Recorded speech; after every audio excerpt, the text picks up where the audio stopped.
la poca credibilidad que tiene la política hoy día en la ciudadanía nacional. Muy buenos días, Fernando. ¿Qué tal, Raúl? Un saludo también a mis colegas Martín, Milagros y Paula. En relación a tu pregunta, se requiere reformas porque efectivamente las cosas van mal. No hay reformas ahí donde las cosas van bien. Este es un primer punto que es necesario subrayar, que es obvio, pero que muchas veces se pierde de vista. El problema de la reforma es que ha pasado de un mejor momento en que se impulsó, que fue diciembre, a los tiempos actuales, en donde ha quedado comprometida en un fuego cruzado de esta siempre tensa relación entre gobierno y oposición. Estamos en un momento evidentemente crítico porque la reforma ha llevado a nuevos enfrentamientos. Y esto hace lamentablemente que los temas de fondo, los temas de la propuesta, no sean discutidos.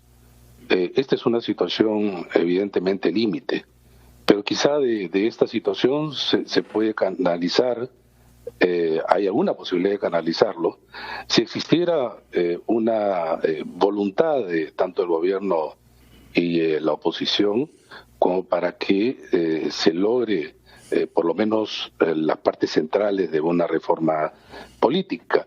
De hecho, algo se va a aprobar en el Congreso, pero eso no es suficiente, porque ya en otras oportunidades, Raúl, han habido modificaciones de la ley y eso no amerita señalar o titular aquellas como reforma política.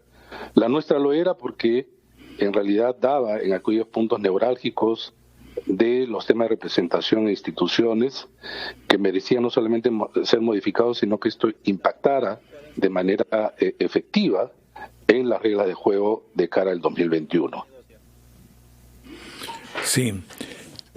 Lo que yo he venido insistiendo, digamos, en la conversación que estamos teniendo, es otro aspecto que es indudable, es decir, la gente ha puesto toda su atención en esta reforma en un momento dado, luego se ha desatendido, finalmente se descree y en el fondo siente que se están hablando de cosas que no le atañen directamente ni a sus preocupaciones inmediatas ni a sus anhelos de encontrar pues una esperanzadora acción política. ¿Cómo lograr volver a obtener confianza en la ciudadanía? Hay que reconocer un punto importante. No se puede hacer reforma sin el gobierno y sin la mayoría en el Parlamento. De estos dos actores depende el futuro de la reforma. Y no solamente se requiere voluntad política, sino que ésta se traduzca en acuerdos políticos.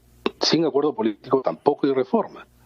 Esto creo que no logró entenderse en la reunión que hubo en Palacio de Gobierno con las bancadas, porque solamente llegar a acuerdos acerca de un cronograma es insuficiente.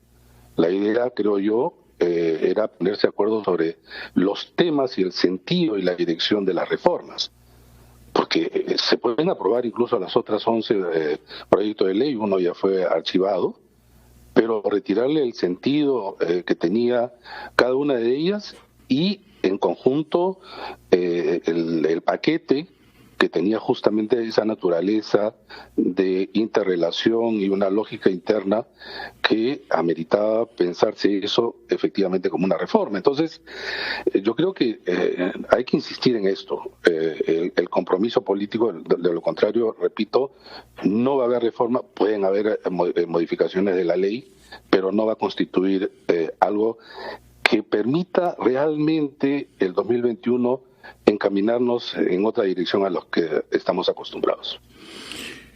Pareciera que hemos llegado a un punto en el que el entendimiento de los poderes ejecutivo y legislativo no se produce y va aumentando más bien un choque al respecto. Sí, es cierto, pero dejé de lado un punto que creo que de todas maneras hay que resaltarlo. En general, en ninguna parte, las reformas políticas son reformas de un conocimiento altamente, digamos, importante para la gente.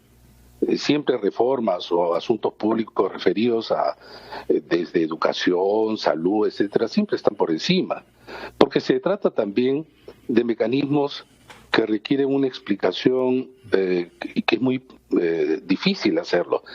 Hay algunos temas que sí son más claros, digamos, ¿no? Lo de la inmunidad, por ejemplo, ¿no? O antes que era el tema de la reelección.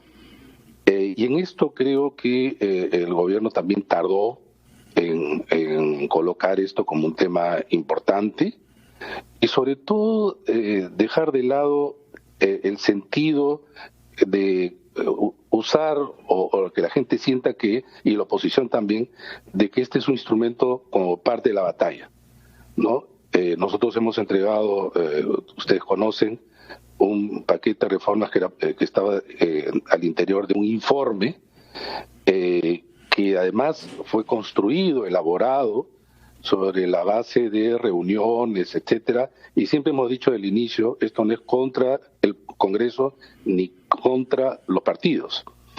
De manera tal que a estas alturas creo que las invocaciones son importantes, pero si no hay un acuerdo político, repito, es difícil llevar adelante. El tiempo además es ahora el peor enemigo. Ya se ha dicho reiteradamente que las reformas constitucionales tienen que ir primero dado pues los requisitos que se requiere para poder modificar justamente la Constitución.